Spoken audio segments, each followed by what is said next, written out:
Bonjour bien-aimés dans le Seigneur. Nous sommes dimanche matin. Comme d'habitude, c'est le jour de célébration. Gloire à Dieu.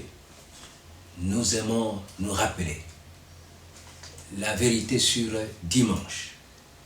Dimanche qui nous rappelle toujours la grande résurrection de notre Seigneur Jésus-Christ. Alléluia. Dimanche, c'est le jour d'espoir. Dimanche, c'est le jour où on se ressaisit. Oui, nous nous rappelons de notre Seigneur Jésus qui avait dit à ses disciples, avant sa mort, lorsqu'il instituait la célébration de la Sainte Seine, la communion, la table du Seigneur, il leur dit, faites ceci en mémoire de moi jusqu'à ce que je revienne. Gloire à Dieu. On ne doit pas oublier la réalité de la résurrection du Seigneur Jésus-Christ. Gloire à Dieu. Nous allons chanter un chant qui va introduire notre message de ce matin.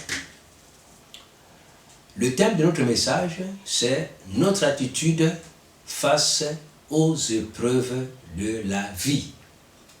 Notre attitude face aux épreuves de la vie. Prenons donc notre cantique dans le chant de victoire, le cantique portant le numéro 213. Chant de victoire, numéro 213.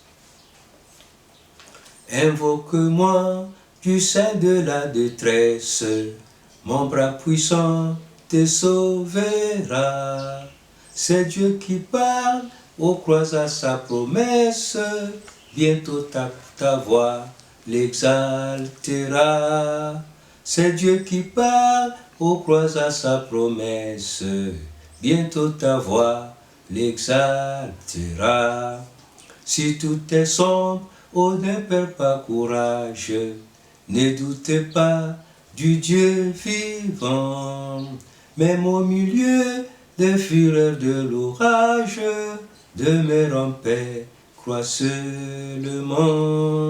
Même au milieu des fureurs de l'orage, demeure en paix, crois seulement.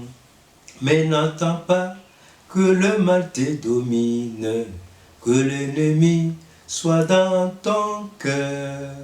Elle est à toi la puissance divine, saisis-la donc, sois vainqueur.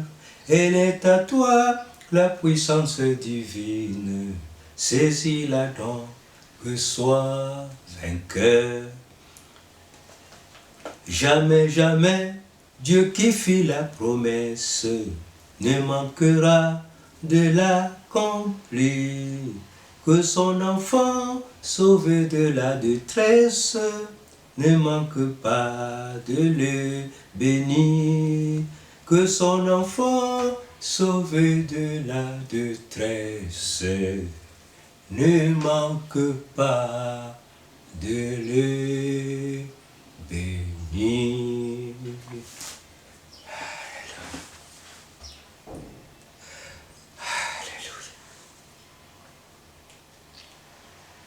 Nous te remercions, bon berger, le Père, le Maître, le Roi, le Dieu qui nous a sauvés pour faire de nous les brebis du Seigneur. Nous te remercions pour ta fidélité à ta responsabilité de berger face à tes brebis.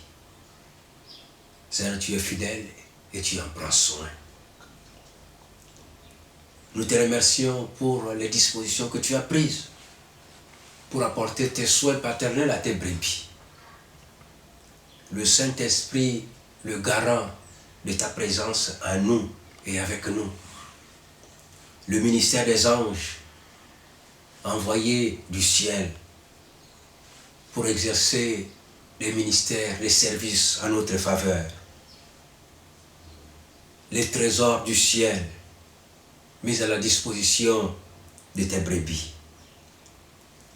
Seigneur, nous te bénissons. Ce matin encore, nous avons l'espérance.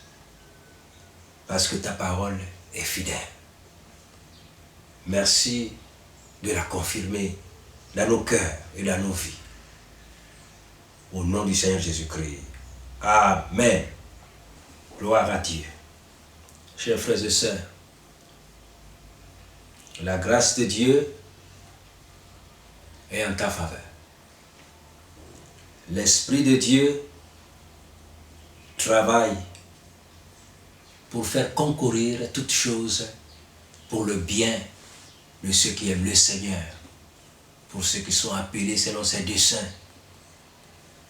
pour ceux qui lui ont donné leur vie et qui le considèrent comme leur berger, leur Père céleste. L'Esprit de Dieu est donc à notre disposition, le bon berger, représentant Dieu sur la terre, pour nous paître et répondre aux besoins de Dieu dans nos vies ce matin même. Gloire à Dieu, Seigneur, je te prie encore pour les bien-aimés qui suivent ce message ce matin.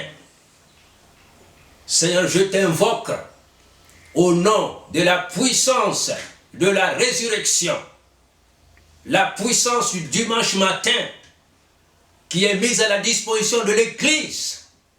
Seigneur, que ce matin, les besoins que tu identifies dans la vie de ton peuple trouvent grâce devant toi au nom de Jésus-Christ, ressuscité d'entre les morts le dimanche matin.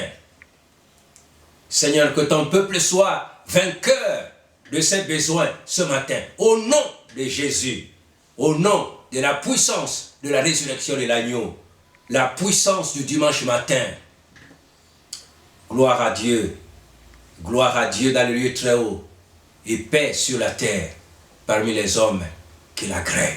Reçois la grâce de Dieu pour répondre aux besoins de ton âme, aux besoins de ton cœur, aux besoins de ton corps, aux besoins de ta vie. Au nom du Seigneur Jésus-Christ. Amen. Gloire à Dieu. Notre attitude face aux épreuves de la vie. Nous lisons notre texte de base dans l'épître de Jacques au chapitre 5 et le verset 13. Le verset 13. Jacques chapitre 5, le verset 13. Quelqu'un parmi vous est-il dans la souffrance? Qu'il prie. Quelqu'un est-il dans la joie? Qu'il chante des cantiques. Amen. Gloire à Dieu. Quelqu'un parmi vous est-il dans la souffrance? Qu'il prie. Quelqu'un est-il dans la joie? Qu'il chante des cantiques. Le contexte de Jacques. La Bible nous informe que Jacques était l'un des frères du Seigneur Jésus-Christ, enfant de Marie et de Joseph, comme le français dit, demi-frère du Seigneur Jésus, comme nous savons que Jésus n'est pas né d'un père humain. Dans son humanité, et son corps a été conçu par la puissance du Saint-Esprit. Le Seigneur s'est incarné dans le ventre de maman Marie. Mais maman Marie a eu encore d'autres enfants avec papa Joseph. Et parmi ces enfants, il y a Jacques. Et Jacques, qui ne croyait pas en Jésus-Christ au jour de sa chair, avec les autres frères, ils ne croyaient pas que leur frère Jésus était le Messie, le sauveur du monde. Après la résurrection, ses frères ont dû se convertir parce qu'ils étaient en présence du grand miracle de Dieu. Et Jacques, après sa conversion, va exercer un ministère puissant à côté des apôtres de Jésus-Christ qui sont restés fidèles à Christ. Nous savons que Judas Iscariote s'était pendu lui-même à cause de sa trahison. Voilà, les autres apôtres sont restés fidèles et Jacques s'est joint à eux comme parmi les leaders de l'église de Jérusalem. Pierre et Jacques étaient considérés comme les colonnes, les premiers responsables de l'église de Jérusalem. Et Jacques écrivit donc cette épître, cette lettre qui est une circulaire qu'il envoya aux chrétiens issus du monde juif premièrement. Et ensuite, la circulaire devait également être lue dans les églises des gentils, c'est-à-dire les chrétiens non juifs. Et donc c'était une grande circulaire qu'il envoya pour instruire les bien-aimés sur la conduite à tenir dans la maison de Dieu. Et Jacques pouvait leur dire de ne pas borner à écouter seulement la parole, mais qu'ils la mettent en pratique pour vivre les bénédictions promises par Dieu, pour vivre la fidélité de la parole de Dieu. Et donc, plusieurs instructions ont été données dans le but de produire une vie chrétienne fructueuse et qui plaise au Seigneur. Et parmi les instructions, il y a donc la portion de la parole que nous venons de lire sur les recommandations à accomplir lorsqu'on traverse des moments difficiles. Donc, ce paragraphe de Jacques, qui est le dernier paragraphe même de son message, de la circulaire, qui commence au verset 13, autant pour moi, et qui s'arrêtait au verset 20. Donc, dans ce paragraphe-là, il y a 4 éléments qui ont été développés par Jacques. Il y a l'élément souffrance, il y a la joie, il y a l'élément maladie et aussi le suivi, n'est-ce pas, des chrétiens rétrogrades. Donc, 4 points développés dans le dernier paragraphe de la circulaire de Jacques aux chrétiens d'origine juive de la diaspora, premièrement, et ensuite à toute la communauté chrétienne dans l'Empire romain. Gloire à Dieu. 4 points étaient développés: la souffrance, la joie, la maladie et le suivi des âmes rétrogrades. Mais ce matin, nous nous concentrons sur 2 premiers points. Les 2 premiers points, n'est-ce pas, de ce grand paragraphe qui parle de la souffrance et de la joie. Donc l'attitude du chrétien face à la joie et l'attitude du chrétien face à la souffrance. Et Dieu voulant, dans l'avenir, on parlera de l'attitude du chrétien face à la maladie et aussi l'attitude du chrétien face au rétrograde. Le paragraphe de notre bien-aimé Jacques, paragraphe adressé aux chrétiens, à nous chrétiens d'aujourd'hui, parce que ceux de l'église primitive sont déjà partis auprès du Seigneur. C'est nous qui sommes sur la terre aujourd'hui, c'est nous qui sommes les héritiers, n'est-ce pas, de la parole de Dieu, et donc c'est à nous que le Saint-Esprit s'adresse. Notre attitude face à la souffrance, face à la joie. Premier point, l'attitude du chrétien face à la joie. Qu'est-ce que la joie? La joie peut être définie comme un sentiment de plénitude qui affecte l'être tout entier. C'est une vertu chrétienne, fruit de la présence du Saint-Esprit dans le cœur du croyant. Nous nous souvenons de l'exhortation de Paul à Timothée lorsqu'il lui parlait de l'Esprit de Dieu, de prendre courage Et Paul pouvait lui dire que Timothée, le Saint-Esprit que tu as reçu n'est pas un esprit de timidité, mais c'est un esprit de joie, d'amour et de puissance. Vous voyez, le Saint-Esprit, c'est un esprit de force, d'amour, de joie. L'Esprit de Dieu donne la joie aux croyants.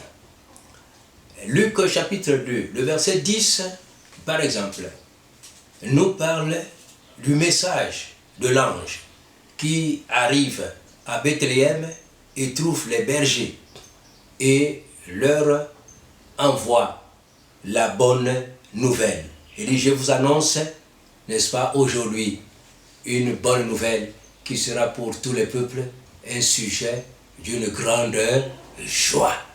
Parce qu'à Bethléem, ce jour-là, naissait le Sauveur du monde, le Messie d'Israël. Et donc, la bonne nouvelle est un sujet d'une grande joie. Oui, nous avons parlé à l'introduction de ce message, le dimanche matin.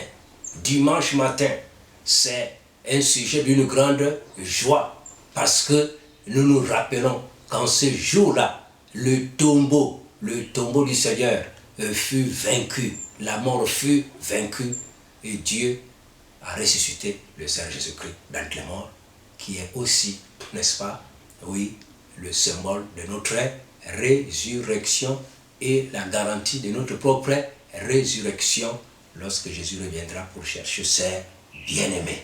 Et comme nous avons un chant que nous chantons dans le chœur cantique ancien, au tombeau, mon corps descendra, mais Christ le ressuscitera. Donc il y a la joie, voilà, de cette espérance sûre. Donc il y a par exemple le psaume 100, le premier verset.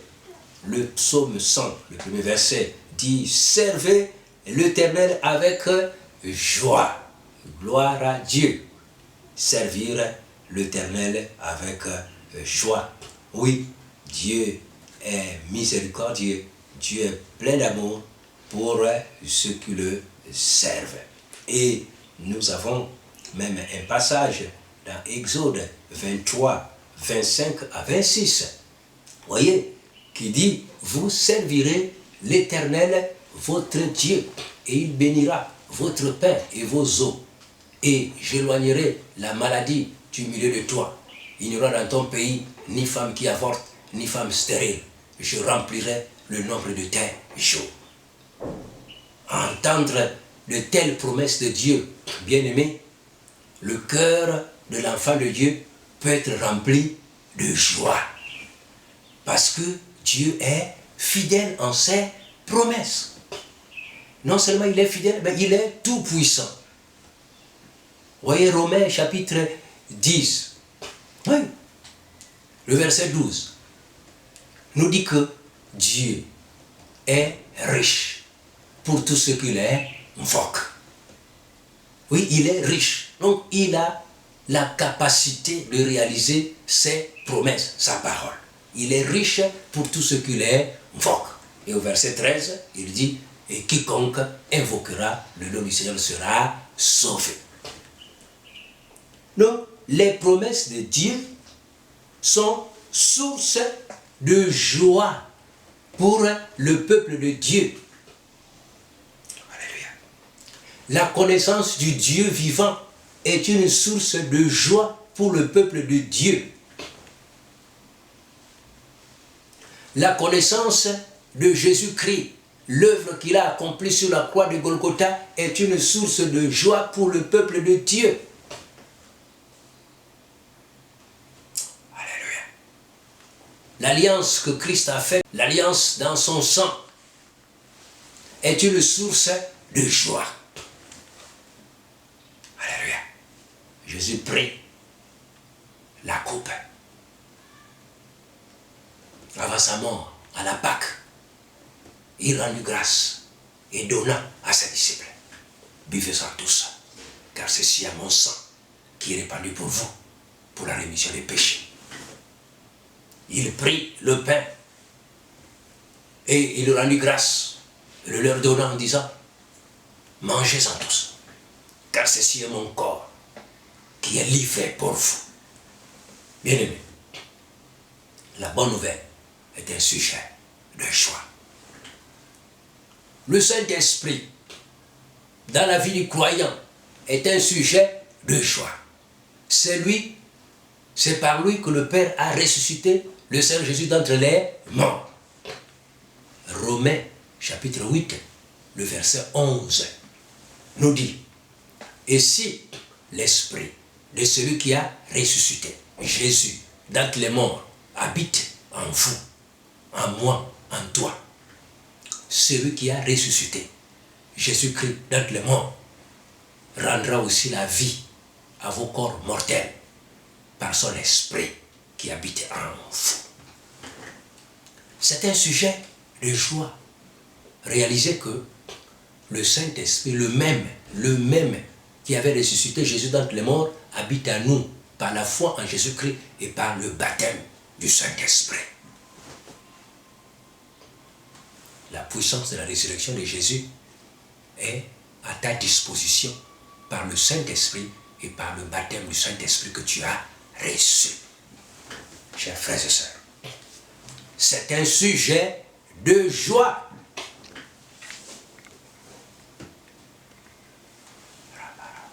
Lorsque nous lisons dans les épîtres, par exemple, dans Éphésiens chapitre 4, le verset 6, Paul dit, soyez toujours joyeux. Je le répète, soyez toujours joyeux. Oh bien-aimé, on peut se poser la question, mais ça c'est quelle joie? La joie c'est comment? Est-ce qu'on peut être toujours joyeux? Mais cette joie est d'abord une considération, une réalisation de l'investissement de Dieu dans ta vie, dans ma vie. C'est d'abord l'investissement de Dieu dans ta vie et dans ma vie. Et cet investissement n'est que Dieu lui-même qui habite nos cœurs par la foi et par le baptême du Saint-Esprit. D'abord, les acquis qui font la joie du croyant avant toute autre chose. Avant de parler de la voiture, avant de parler de la maison, avant de parler du travail, avant de parler des autres bénédictions multiples. Mais cette joie est fondée fondamentalement par la sainte présence de Dieu lui-même dans ton cœur, dans mon cœur, par la foi et par le baptême du Saint-Esprit. Gloire à Dieu. La joie, le principe de la joie dans la vie du croyant, comme nous le disions, est fondé principalement sur la sainte présence de Dieu dans son cœur.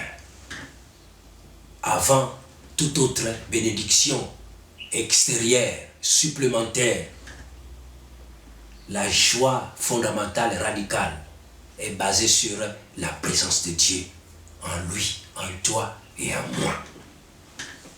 Quand je réalise, comme nous venons de dire, Romains 8 et 11, que l'esprit de celui qui a ressuscité Jésus d'entre les morts habite en moi, avec la puissance de la résurrection de Jésus en moi, à ma disposition pour la vie et le service. La joie peut déjà commencer à bouillonner au fond de mon cœur. Et le Seigneur peut aussi nous remplir de joie lorsqu'il exauce à nos prières, lorsque les choses marchent. Nous sommes en période de baccalauréat dans notre pays. Beaucoup d'enfants ont reçu à cette épreuve. Et c'est le sujet d'une grande joie dans les familles, dans l'église, parce qu'il y a aussi beaucoup de frères et de sœurs en Christ qui ont décroché leur baccalauréat. Gloire à Dieu. C'est le sujet d'une grande joie. D'autres personnes, peut-être, ont reçu des promotions, même pendant le confinement. Dieu a béni, certaines personnes ont eu des promotions. C'est le sujet d'une grande joie.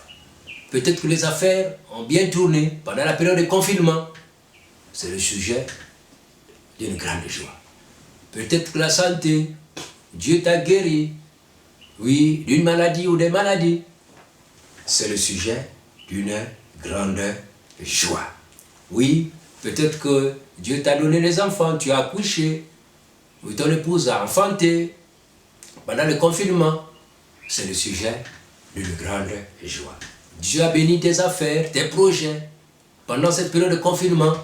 C'est le sujet d'une grande joie. Alors la Bible dit, quelle est donc l'attitude du croyant pendant, n'est-ce pas, cette période lorsque tout va bien? Oui, quelqu'un est-il dans la joie? Que doit-il faire? La Bible dit qu'il chante des cantiques. Voilà, lorsque tout va bien, alors l'enfant de Dieu doit l'exprimer, doit exprimer sa reconnaissance, n'est-ce pas, envers Dieu, au travers des actions de grâce. Les actions de grâce qui sont verbales, n'est-ce pas, en louange, en termes d'adoration. Oui, louange en langue, n'est-ce pas, vernaculaire. Oui, adoration en langue vernaculaire. Expression de reconnaissance, de remerciement en langue vernaculaire. Et ça peut être aussi, n'est-ce pas, en langue des anges. N'est-ce pas, on peut aussi chanter Dieu, n'est-ce pas, en langue inconnue dans l'esprit. Oui, la Bible dit exprimer la reconnaissance envers Dieu aussi par les actions de grâce. Les actions de grâce peuvent être aussi, n'est-ce pas, en offrande en nature que l'on peut, n'est-ce pas, apporter à Dieu en signe de reconnaissance quand tout va bien. Gloire à Dieu. La famille se porte bien, oui, les enfants se portent bien, le travail se porte bien, les études se portent à merveille, les affaires tournent à merveille. Gloire à Dieu, notre pays se porte à merveille. Ce sont là les sujets de louange, d'action de grâce, d'adoration envers notre Dieu. Oui, verbalement et aussi, n'est-ce pas, en action avec les offrandes. Gloire à Dieu. La Bible pose encore une autre question. Quelqu'un parmi vous est-il dans la souffrance? C'est aussi un autre volet de la vie, n'est-ce pas, d'un enfant de Dieu. Alors, quelqu'un est-il dans la souffrance? Quelle attitude adopter face à la souffrance? Et qu'est-ce que la souffrance?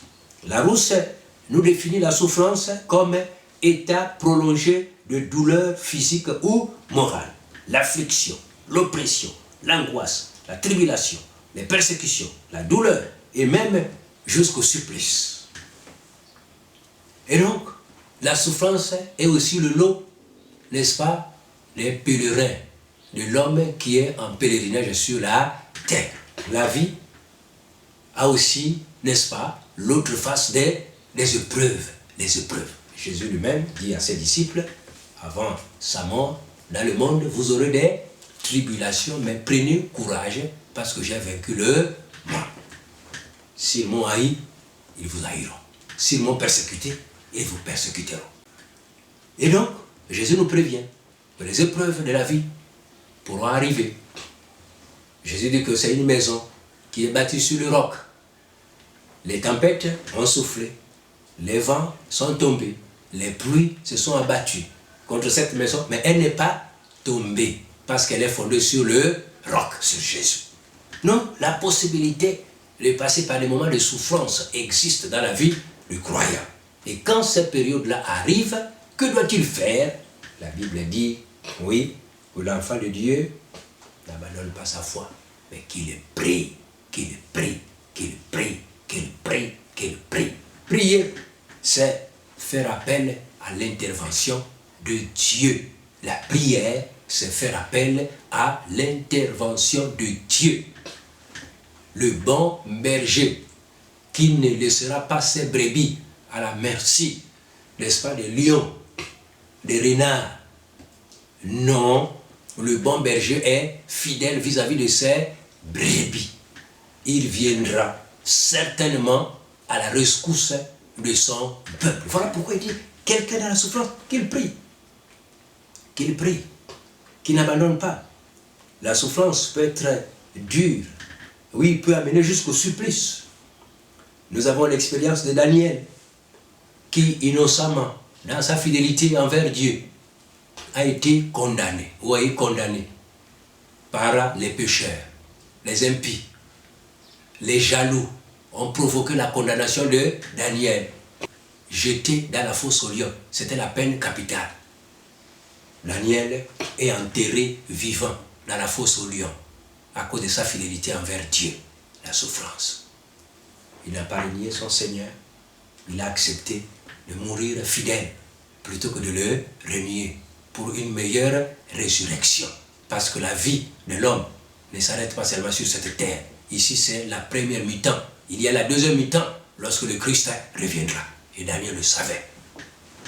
Il a dit, je préfère perdre la première mi-temps, mais gagner la deuxième mi-temps et le match final, au dernier coup de sifflet.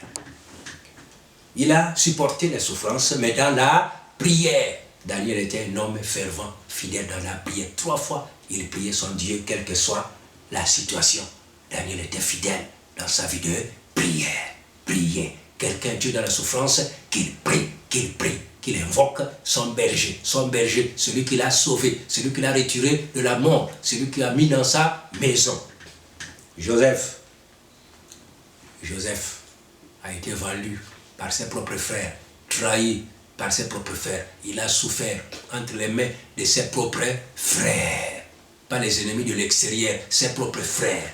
Tu peux aussi souffrir, n'est-ce pas, entre les mains de tes propres frères, même tes propres frères en Christ, malheureusement.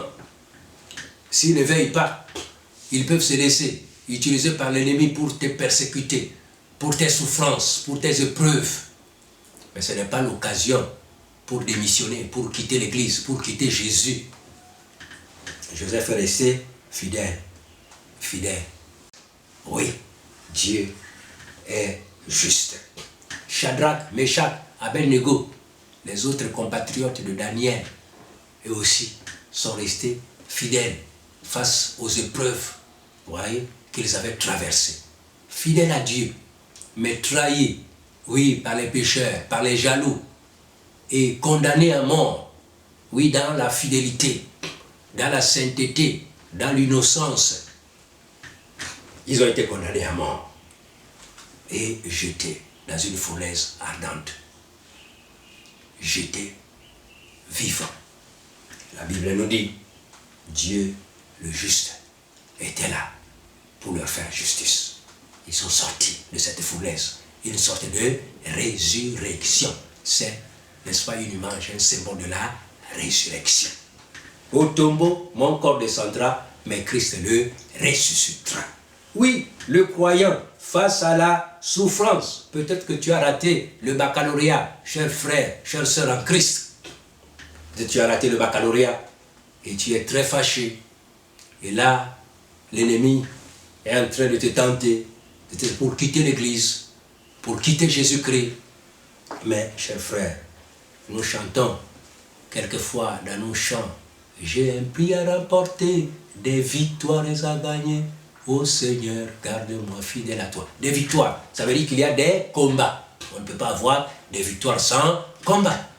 Voilà. Donc, cette épreuve de baccalauréat, peut-être c'est la 2e fois, ou la 3e fois même, la 4e fois, ou la 5e fois que tu rates le baccalauréat.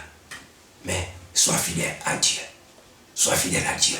Dieu peut te donner ce baccalauréat.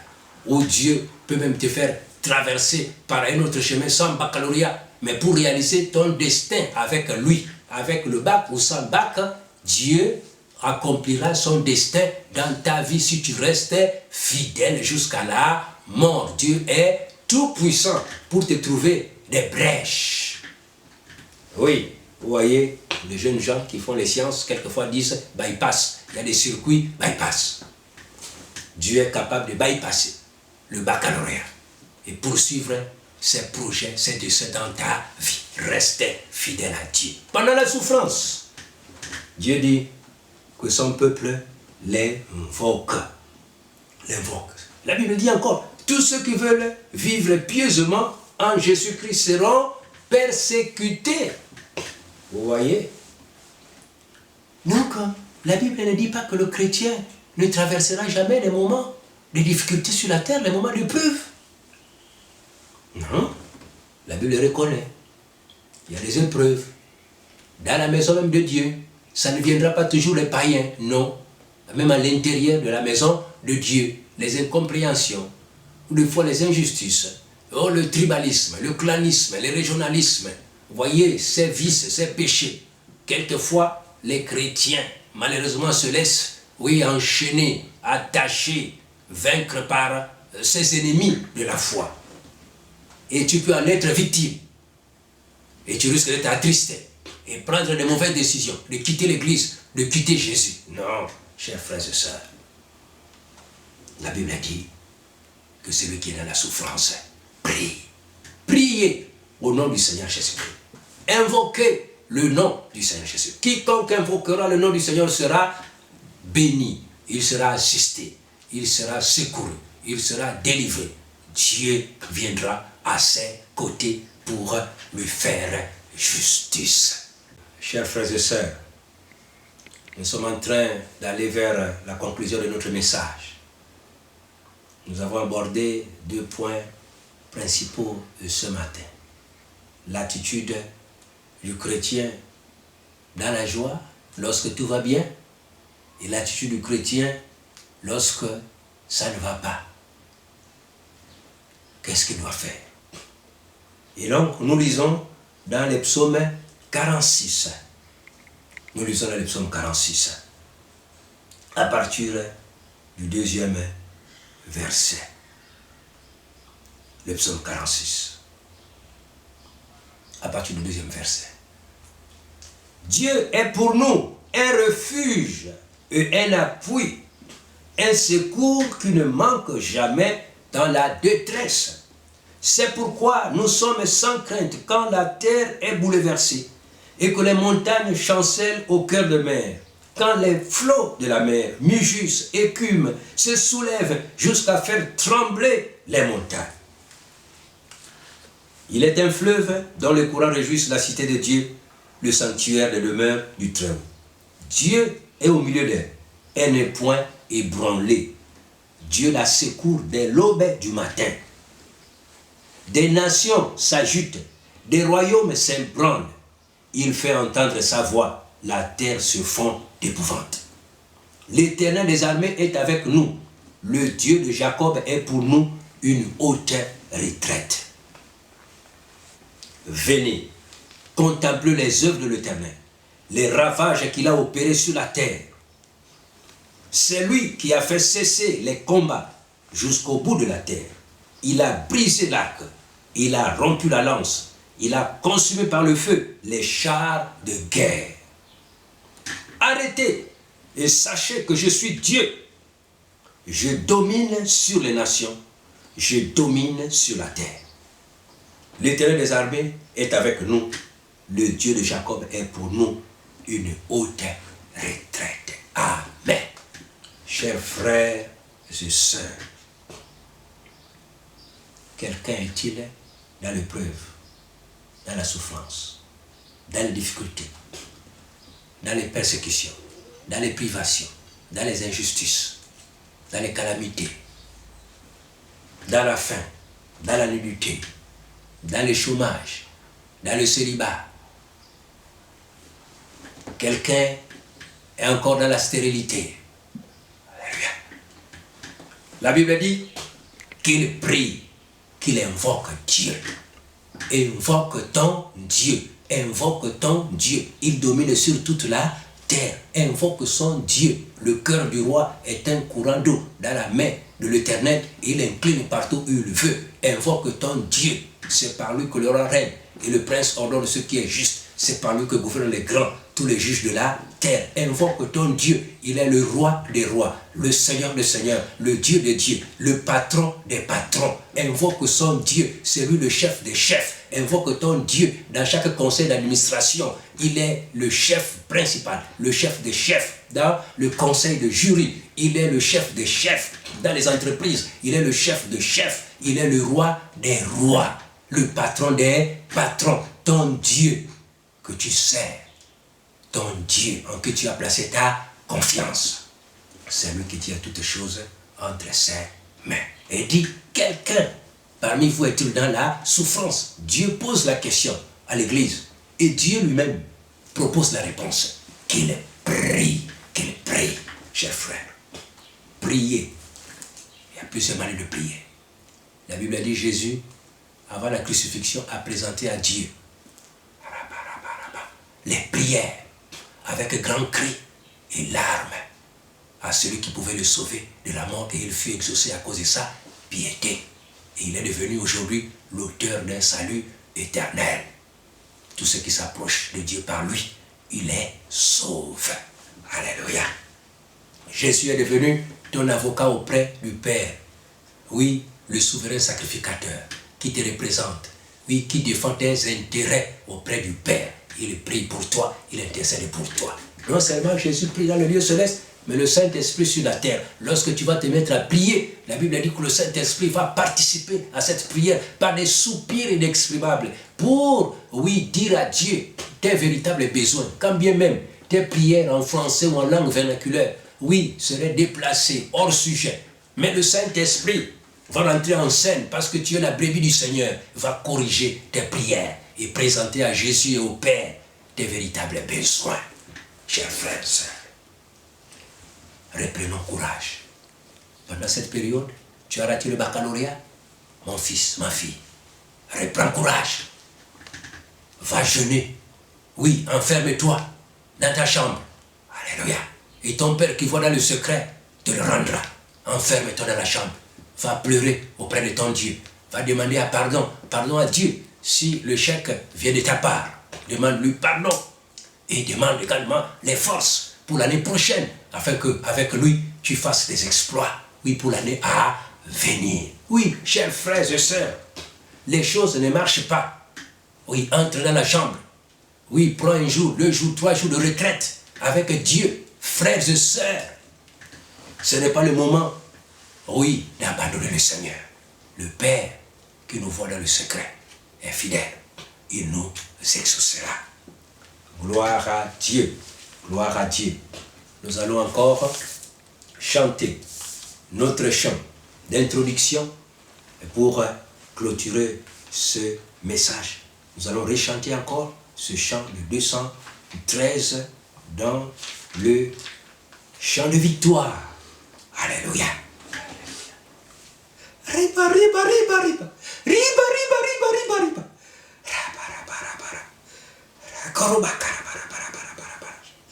Ria, raba, raba, raba, raba, raba, raba, raba, raba, raba, raba, raba, raba, raba. Riba, raba, raba, raba, raba, raba, raba. Shiriba, ria, riba, raba. Rebe, rebe, rebe, rebe, rebe, rebe. Raba, raba, raba, raba, raba, raba. Raba, ria, raba, raba, raba, raba, raba, raba, raba. Rebe, rebe, rebe, rebe, rebe, rebe. Rebe, rebe, rebe, rebe, rebe, rebe. Reba, raba, raba, raba, raba, raba, raba. Alléluia. Alléluia. Sois un guerrier. Un guerrier. Un guerrier. Sois un guerrier. Un guerrier. Un guerrier dans la prière. Sois un guerrier. Sois un guerrier. Sois un guerrier dans la prière. Sois un guerrier. Alléluia. Alléluia. Alléluia. Alléluia.